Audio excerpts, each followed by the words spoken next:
اگر آپ کو دوسروں کے خلاف شکوے شکایت اور جلتے کڑتے رہنے کی لت لگ گئی ہے تو اس کا مطلب ہے کہ آپ روحانی طور پر انتہائی پستی کا شکار ہو چکے ہیں۔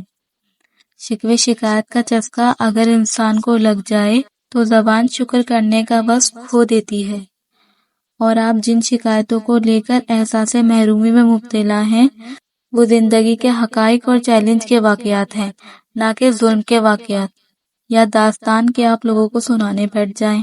اسی طرح ایک قصہ ہے کہ ایک نوجوان سر پر پٹی باندھے بصر کی کسی سڑک سے گزر رہا تھا۔ رابعہ بصری کی نظر پڑی تو پوچھا، کیا ہوا ہے؟ سر پر پٹی باندھے گھوم رہے ہو؟ نوجوان بولا، سر میں بہت درد ہے اس لیے باندھی ہے۔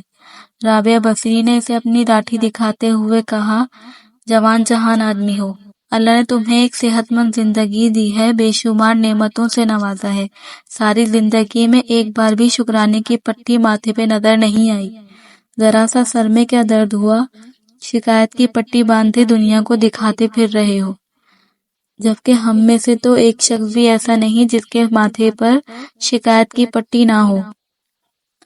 سورہ یوسف میں حضرت یعقوب علیہ السلام کے یہ الفاظ ہیں کہ میں اپنی پریشانی اور اپنے غم کی فریاد صرف اللہ تعالیٰ سے کرتا ہوں۔ قرآن کی اس آیت سے ہمیں سبق ملتا ہے، ایک مومن کے لیے یہ جائز نہیں کہ وہ کسی دوسرے انسان یا انسانوں کے گروہ کے خلاف شکوے شکایت کی عادت میں مبتلا ہو جائے۔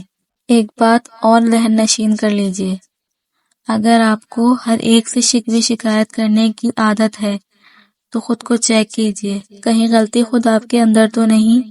اگر ایسا ہے تو آپ کو خود بھی اصلاح کی ضرورت ہے۔